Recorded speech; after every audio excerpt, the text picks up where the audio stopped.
គ្រប់ជំរាបសួរទៅកាន់ពុកម៉ែបងប្អូនទាំងអស់គ្នាផងដែរថ្ងៃនេះគឺខ្ញុំមកធ្វើការ review នៅគម្រោងប្លង់មួយទៀតហើយដែលថ្ងៃនេះគម្រោងប្លង់របស់យើងចេញទៅខេត្តបាត់ដំបងយើងបានធ្វើការសិក្សាប្លង់ចប់រួចរាល់និងបានធ្វើការ print ជា super A3 color សម្រាប់បកគលទៅឲ្យខាង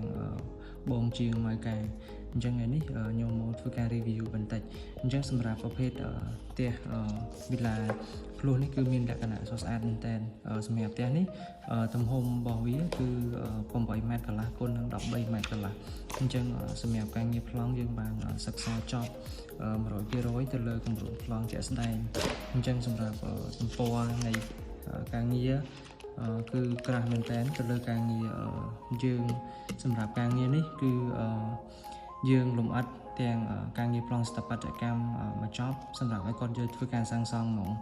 អញ្ចឹងឥឡូវនេះខ្ញុំទៅពិនិត្យមើលការងារមួយចំនួនសម្រាប់ចែកជូនទៅកាន់ពុកម៉ែបងប្អូនទាំងអស់គ្នា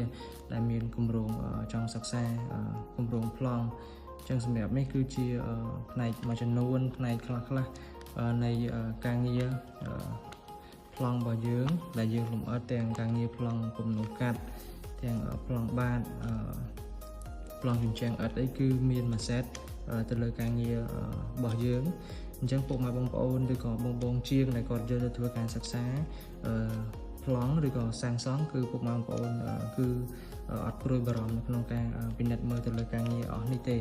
អញ្ចឹងខ្ញុំអត់មានអីច្រើនទេថ្ងៃនេះគឺខ្ញុំមានតែប៉ុណ្ណឹងសម្រាប់ធ្វើការចែកជូនទៅកាន់ពុកម៉ែបងប្អូនដែលមានតម្រូវការសិក្សាប្លង់